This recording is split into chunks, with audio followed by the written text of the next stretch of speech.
Hi, I'm Stathis, your host. Before we jump in this episode, let me introduce DevRelX. DevRelX is a hub for developer marketing and DevRel professionals. Stay home while DevRelX brings you rich content to boost your DevRel game. Access developer population insights, news, job openings, and more. Discover how to empower developers and grow communities at devrelx.com. Today's episode will start with a quote from our guest. Yeah, the first thing you need to build day one, this is why you hire the content person, is your portal. Your portal is your lifeblood.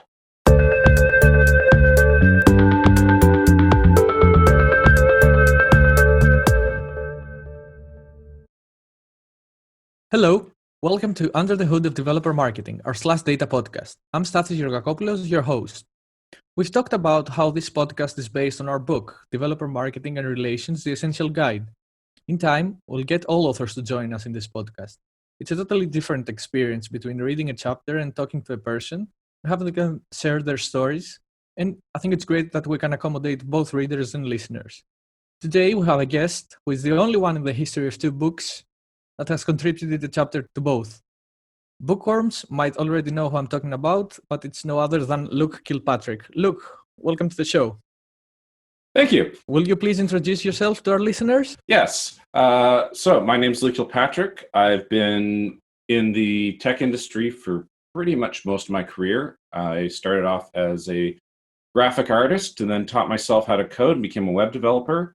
And then about 8-9 years ago, I moved into marketing and doing marketing to developers. And it was kind of nice because it was basically marketing to myself. And from that, I've worked for VMware, worked for Sentia, I've worked for Atlassian, and now I'm currently running DevOps marketing for Nutanix as a senior manager. And I run a small team of 4 really cool people that do great work. The chapters that I've contributed to the book, one was with my time at Atlassian about how we built a great event called App Week by going into more smaller, intimate events to be able to get stuff done. And then my chapter about what I've done at Nutanix is basically starting a developer marketing organization from scratch in a company that had never marketed to developers before. So, I've had some different experiences from both building from scratch, coming into established, and revitalizing old programs. So it's been interesting to see how each program's different and what we can learn from each of those. To building a developer program from scratch sounds like a huge challenge, and thank you that you're here for us today to discuss that. But how did you end up in your current role in Nutanix and starting off as a graphic designer? I think you're the first guest that started as a graphic designer. Most have a more code oriented background. Was there a role model or a driving force that led you to tech and where you are today? So, if people that know me well, it'll be no surprise that I originally wanted to be a marine biologist growing up, but then I found out how much marine biologists make, and that didn't work. So I went into computers, and I actually started up 2 of the first internet cafes in Canada back in 1996. So I've been doing this a long time. And I went to school for a program called Digital Media Technical Production. And that program actually was a very broad-based program that taught everything from code to video editing, 3D animation, graphic design, very, very broad-based program. So because of that, I had a very wide kind of jack of all trades to start out with. And my first job out of college was actually, I got hired right after September 11th, 2001. Was for a small 14-person telescope company in Rockford, Illinois. And from there, I was hired as a graphic artist and tech writer. I wrote a lot of manuals for their telescopes and for their mounts and stuff. And I also did level 3 tech support and ran the phones. And it was a 14-person company, so you kind of got to do everything from running a lathe to packing boxes to painting the observatory. So it was a really good first experience. And from having that jack of all trades attitude has suited me well through the career, so that anytime that I needed to learn something, I basically just went and either got a book or got the videos online or found a mentor and went and learned it and then applied it to my career. So And that's how I taught myself PHP and Full Fusion, and then worked, for about 8 years developing software for a lot of different companies. So it was an interesting way to do there, but it's always been general belief, and I think this is shared by a lot of us in our community, is if you don't know something, you go and learn it so that you can do it. And a lot of times the easiest way to learn something is actually have to teach it to somebody. And by having to teach it to somebody kind of forces you to really learn the material. And so I've kind of worked from that way. Yeah, that's great. And sorry to hear about your marine biologist dreams. Oh, if you're not familiar with my Instagram, if you check out my Instagram, Luke Kilpatrick, it's all full of underwater photography. I dive probably on a good week. I dive twice a week. We have great marine life here in California, down in Monterey, and I take lots of pictures of it, and I get to do it on the side as a hobby, and it's fantastic. Someone say, but that's even better because it's not work; it's only a hobby, so you enjoy it the most. Mm-hmm. What was a habit that you picked up during the time that you dreamed of working as a marine biologist that you still carry to work today? It's the general curiosity of the world. The main driving force of why I wanted to be a marine biologist was that I wanted to see and learn everything that was out there. And, our planet's 70% covered by water. So I wanted to see what was in the other 70% that I couldn't see on the surface. I've had a very good year. Last year, I did over 100 dives around the world. So I got to see a lot of that. And so that curiosity of learning new things and experiencing new things is a big factor, and it's been very very good. That's great to hear, and I'm sure the marketing community is really happy that you put this curiosity towards tech and ended up in developer marketing. So, what do you love most about working with developer marketing? So it's been a long road, but it's one of the dreams I've had ever since I was even at VMware 10 years ago has been to have my own small team of experts that we can kind of sit down and figure out what we think is going to be the best way to help get people into our community or help people get the knowledge that they need to be better in their careers. And, developer marketing in a lot of ways is different than regular marketing, because the way that developer marketing works, in my experience, is that you have to do two things. One is you have to give people the reason why they want to learn something and the tools to learn it. The other thing you have to do is kind of sell cool, which I know selling cool to developers sounds a little weird, but most developers don't have control of a budget to be able to pick their own tools. They don't have control of that. Now, this is changing, but it's the ability to show off a new technology that would get a developer or an ops person to say, hey, that's cool, I want to learn about that. And that's the main selling function, because you know what, developers don't care if it's going to make the company money. They don't care if it's going to save the company money. They care if it's going to make their lives better and if it's going to work better than what they're using before. And that's a different way of selling than traditional IT and enterprise sales. Yeah, that's true. It's come up numerous times, what you just said, but I really like what you say about making it sound cool, because it's something they want to be intrigued by, and also help them solve their problems. You talked about having a team of experts. You together would do all these nice things. Mm-hmm. Isn't this a challenge, surrounding yourself by and selecting the team, or what has been the biggest challenge you faced in developer marketing? The biggest challenge I've faced is just mostly has been getting the headcount to fill out the team. I've got a team that I think is really important when you're starting out as a developer relations org, and this is one of the key startups. I was a team of one for Nutanix for about 2 months, almost 3, and that's really hard because you're doing everything. So my first thing I hired, and I think it's critical, is hiring a writer or content person, because without your content person, you got nothing to show. So I got very lucky in that there was a sales engineer in Nutanix that had a reputation for loving to write tutorials. And through the grapevine, I found him. And a lot of times when people are not doing what they love, they're not perfectly happy in their current role. So with a little bit of finagling and a little bit of politicking, I was able to transfer him over to my team.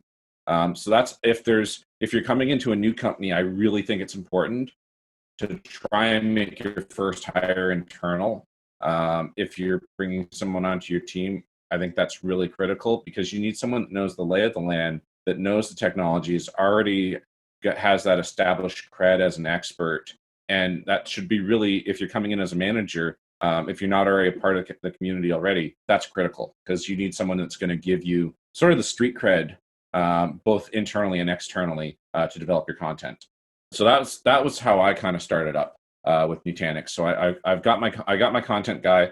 We produced some great labs together, and then we completely revamped our developer portal together. And that was a big job. Nutanix.dev now is, in my opinion, one of the better developer portals out there. And we actually just got some survey data where they evaluated our content versus a whole lot of others, especially the big three cloud providers. And in several areas, we were higher rated than theirs. So that makes me pretty proud. It's been definitely should be. Yeah, it's been 18 months worth of work, and it's paying off. After getting your, so I've got my content guy, and it's just me. So I'm actually fulfilling the role of the evangelist, and my content guy is actually backing me up, is doing a lot of the code work and programming for the site. But after a while, I spent over 100 days on the road last year because of not having an evangelist. So that was basically me. And I was able to bring on 3 more people. I brought on a marketing specialist, someone to handle the email lists, who also happens to be a researcher. So I got lucky in doubling up on that role. And then after your content person, I really believe the second hire should be an evangelist. You need an evangelist because if you're the leader and you're having to be traveling all the time, you don't have any time to be actually defending and promoting your team internally because you're out on the road all the time. So now I was able to also bring that in from an internal person. And chances are, if you're coming into a company and the company's big enough, anything more than 500 people, you should be able to do, getting your key senior people internal, I think is really, really a good move. And they'll make themselves known, which is good, at least how I've found. And so I was able to bring on an evangelist and a programmer at the same time.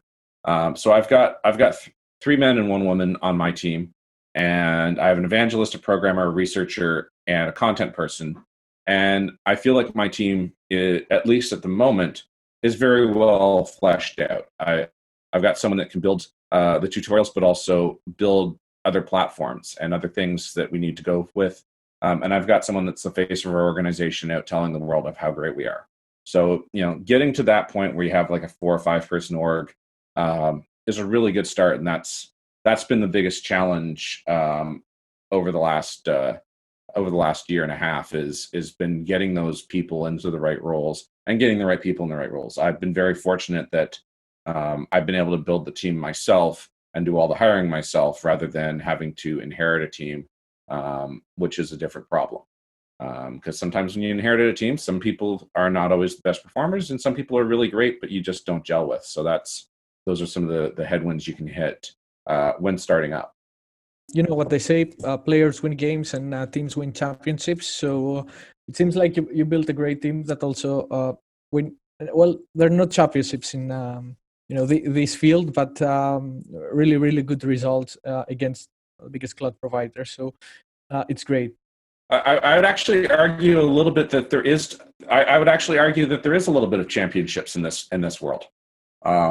I would say that some of the bigger developer relations conferences, like Future Developer and DevRelCon, getting asked to speak at those, and getting your talks accepted and being able to share what you know, or getting asked to be part of the Developer Essentials Guide. In some ways, those I think are the championships, and being able to be part of those, is kind of winning. So definitely not disagree. And those are nice accolades to get when you get them, because it means you're doing something right. Yeah, that's great. And for us in Future Developer, we always try to get you to speak with us because we really like what you have to share, and you sharing your experience with everyone. It really helps everyone be better. So we also thank you for that. Yeah, it's very odd now. When I used to do, when I was doing stuff with Sentia back in 2013, 2014, I always felt like I was the new kid on the block. And, I was so impressed even to get to go to these conferences.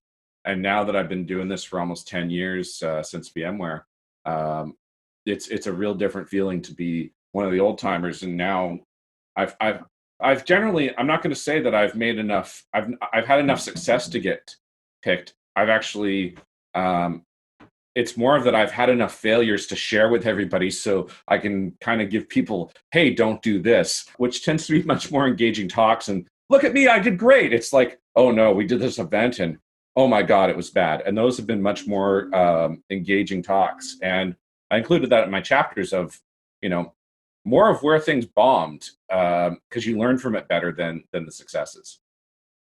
Yeah, and this is something we also value because it's a lot easier, to say you better do this and this and this, and you probably be all right. But I think it's much more effective, especially for a new guy in the field, to say don't do this because it won't go well, and try to avoid this and that, which helps them, divert the focus to things that can actually make a change and save the time from common mishaps. So before you get the championships, most people need to start somewhere. So to start building a developer program from scratch, how, for the companies that want to do that, where do they start? The number one thing I think you need to start is, if you're gonna get hired to build one from scratch, you really need VP level or above executive sponsorship. If you do not have a VP or above wanting a developer marketing program, don't take the job. I'll just flat out say that. You need that high level sponsorship of the program, because you're going to be spending a lot of money that's not directly tied to sales. And it's hard to tie back to sales for sometimes years. So that's the number one thing I think. I got very lucky with Nutanix. We have a VP of corporate marketing who is a phenomenal woman named Julie O'Brien, who really believed in the program. It was backed by the CEO, and also it was originally the team was started by a guy named Jason, who is our director, and he hired me, and then Jason Langoni hired me, and then he went back to sales after and kind of left me as a team on my own. And if I hadn't had that executive leadership and buy-in, they might have just rolled up the whole team when he left. So instead, it opened me up to basically run with it and build it exactly how I thought it should be built, and it's turned out to be the right thing. But that's really having that mentorship from the VP level is critical, because without it, you're going to be fighting. You're going to be fighting City Hall the whole time, and that makes it very hard. Yeah, it definitely helps. And building a developer program from scratch is something that I'd say really needs to take its time, because there are a lot of things to be put in place. And you need to have someone who supports you so that you can also get the budget and the time you need before you start bringing results. So you have your team, you built your team, which is, as you said it, and I'm just summarizing, you have someone for your content, someone for your marketing, an evangelist, and the programmer. And you also have the support from senior level and VP level sponsors, as you said. Yep. How do you start? What should be your first channel? Let's say the first thing you need to build. Yeah, the first thing you need to build day one. This is why you hire the content person. Is your portal. Your portal is your lifeblood. It's without a good developer portal, developer.whatever your company name is.com, or I've been really liking using companyname.dev. it's the .dev domain is, I think, a really great one because it's reasonably inclusive. Dev applies to developers, ops. It's anybody that touches code understands .dev, and it's worked really well for us. So I really encourage people to get those .dev domains. Your portal is where you need to start building your content. Your first thing you're going to need, and you're going to talk to engineering about that, is hopefully, the whole reason to have a developer program is that you have an API for your products. And if you don't have an API for your products, you don't really need developers to work with them. You need a bunch of configurers, not developers. So first and foremost, you need to know where that lives. So that's your first thing you need to get at the portal. And a lot of times the API docs are in Swagger files if you're lucky, other formats if you're not, and you need to be able to get those available and public and searchable in a good fashion with good code samples. That should be your absolute priority, because without that API reference guide, no one can code. So that's the first thing. The second thing I usually try and get done after getting a proper API documentation set up is getting a couple labs, getting some tutorials up, because you need to show people how to use the API. And if, here's an API, go have fun, doesn't really speak to having that need of developers to kind of start it up. So that next step is some good tutorials. And then once those tutorials are written, really highly recommend getting a code sample library. And this is where you start to reach out to the support team in your company, the professional services team in your company, sales engineers. And what you're trying to do is get as much public code samples where they've written or done stuff to either automate or script or whatever using your API, and get that into a public form with a whole bunch of, you can get the legalese around it and wrappered. But the idea is especially with us being into a more of an operator's world rather than a developer's world, a lot of our operators will take our code samples, they know enough code to make a few modifications, and then they can go solve their problem. So solid code samples, good tutorials, and your API docs are really key. And then after, and hopefully, or during, ideally, you want to have a blog. And that blog is where you make your announcements and kind of gives you that feel.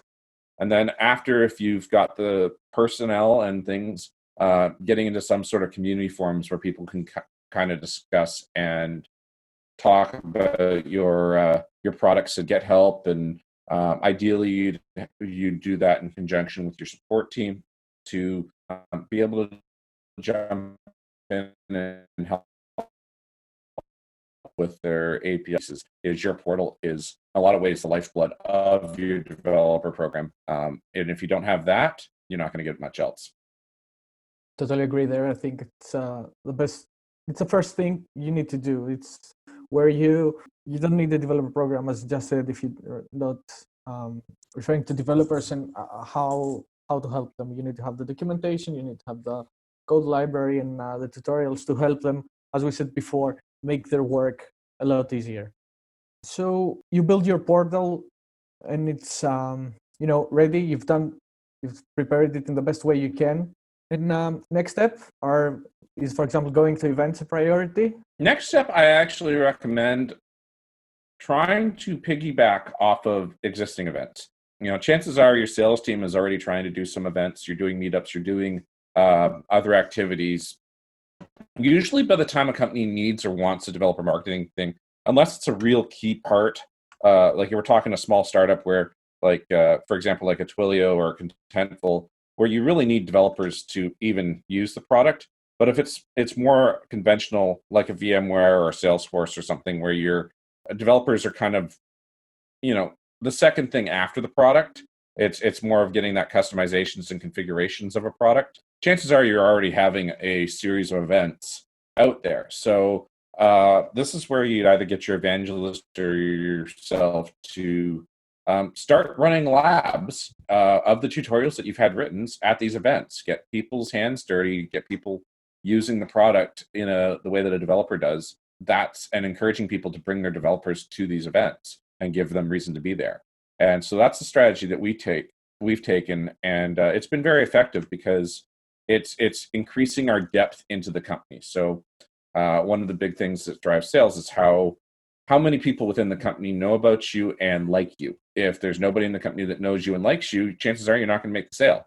But if the developer knows about you, the operator knows about you, the manager knows about you, and they've been to an event and they've played with the stuff and they think it's cool, they're eventually going to buy.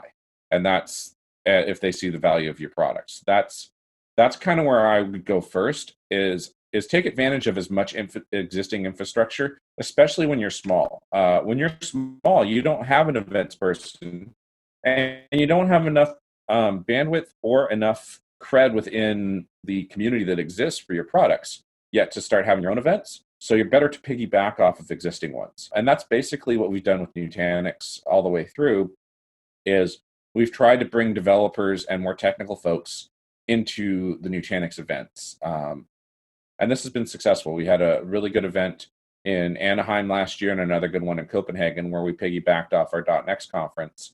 And we had a pre-day we called .dev at .next. And we had people, we did the morning was lectures from on various things such as Agile and DevOps and some roadmap discussion. And then the afternoon was basically all hands-on labs. So with the people that wrote the labs in the room, so all someone had to do was put their hand up to get help. And that's been a really successful format for us. And it's been much better than our hackathon. We attempted a hackathon in both New Orleans and London in 2018.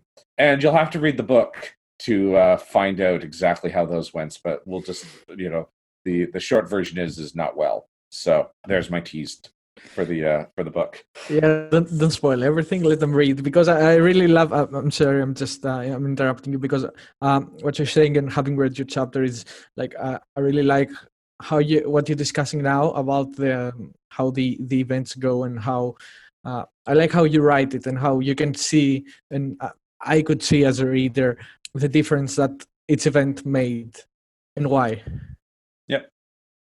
So far, so good. We're looking at a developer program, that has the basis, has the portal, and it's solid. And you're in the process of reaching out through events and getting more people, more devs to get to know you. How do you measure success at this point? So we just kind of had our first real measure of success. Cost a fair bit of money, but I'm glad we did it. Was we actually basically hired a research firm to go and survey about 500 cloud developers to find out whether they knew about us, and if they knew about us, did they like us, what they thought of us, what they thought of our programs, what their buying influences were. We went and got a whole bunch of data, and we just first as a baseline, and our baseline actually came back surprising. We were more well known, and our portal rated higher against our competitions than we expected. So we were pretty happy with that. But that's my plan, is to run this survey probably once a year and hopefully increase off that baseline. Now, there's other ways that we measure too. We help in our sales cycle. My evangelist jumps in on a lot of sales stuff, and when those deals close, we get credit for those. Event attendance and survey data back from events is also how we measure success. Traffic to our portal. If you have an SDK, downloads to your SDK. We don't, but those are pieces.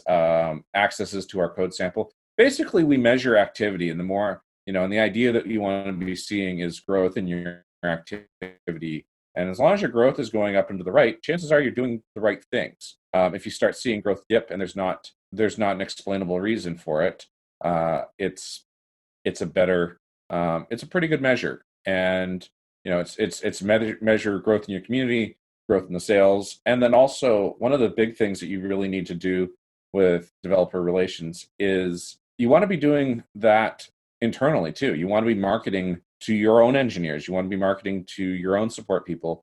And that's another measure, is how much internal traction are you getting? And you want to make sure you do that, because if that's my job actually as the team lead.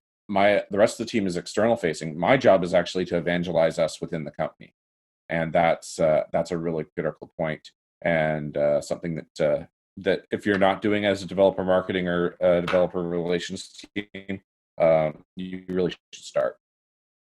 Sometimes you forget how important it is to advertise our work internally, but it's crucial because you want each company to work all together to bring better results. It's also good, as you said, to advertise internally while your team is working on externally with developers. Looking back now, and from the point when you started to build the program and all the way to getting the results and actually being surprised at how good these are, which I hope happens all the time, every year. Is there something that you would have approached differently?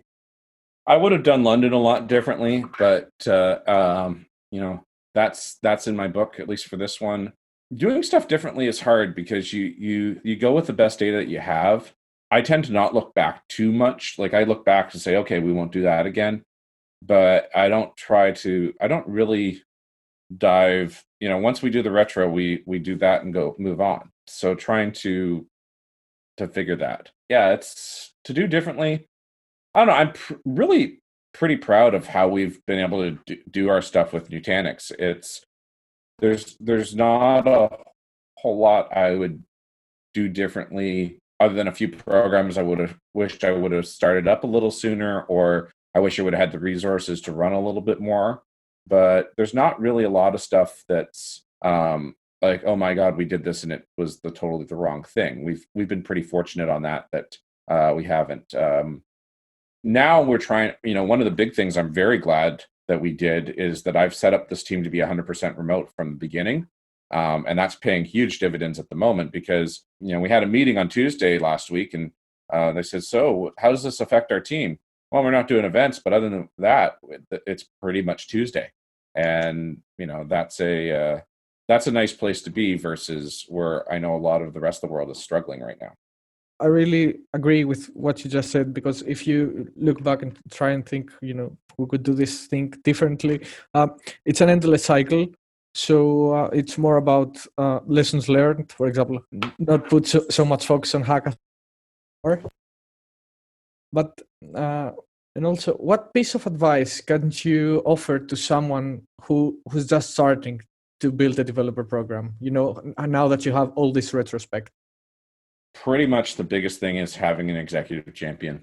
I can't stress that enough. If you have an executive champion that's willing to let you fail, because there's times where, when we did London, I was worried about my job. I was a little worried about my job after that. And because, we had a pretty massive failure. If Anaheim would have failed, I probably would have been looking for new work. It's getting an executive sponsor that's willing to let you fail once or twice. If you're failing more than twice, you really seriously need to evaluate what you're doing, because there's obviously something that you're not doing on. And I'm talking like big things. If you have an event and nobody shows up, okay, 2 events, that happens. That's the way it is. But when you have an event and then people show up and then they don't have a good time or they don't enjoy it, then you seriously need to be evaluating and possibly changing a lot of strategy. So that's probably the biggest advice, is make sure that you have somebody that's going to, let you fail. You want to fail fast and fail often, but you want to fail in a way that's, acceptable and recoverable. And that's a big thing. And I know when we're doing future dev and stuff, one of the things is, I think was it 2 successes and a failure to tell your story? Yeah, exactly. Really thinking about those. And when you're interviewing for a developer relations job, talk about both your successes and your failures. Failure is a big part of this world. Development is mostly, you test, and every time you test, it shouldn't work until you've done absolutely everything. If it tests, if I ever write a piece of code and it works perfectly the first time, I really get scared because I'm wondering whether or not, because you always miss a semicomma or something, or semicolon or something on there. And if you're not, if it runs perfectly the first time, you've probably done goofs somewhere else. And so that's always, I question success almost as much as I question failure. Luke, it's been great having you. These are a lot of insights, especially in which is starting a developer program from scratch. So how can some of our listeners reach to you if they need more information from you? Twitter's a great reach out. I'm L Kilpatrick on Twitter. You can email me at Nutanix, luke.kilpatrick@nutanix.com. And yeah, those are probably the easiest channels to get me. If you want to look at my scuba diving photography, my Instagram is Luke Kilpat, with just one L on the Kilpatrick. That's the best way to get a hold of me. Always happy to answer questions and help out and see where things go.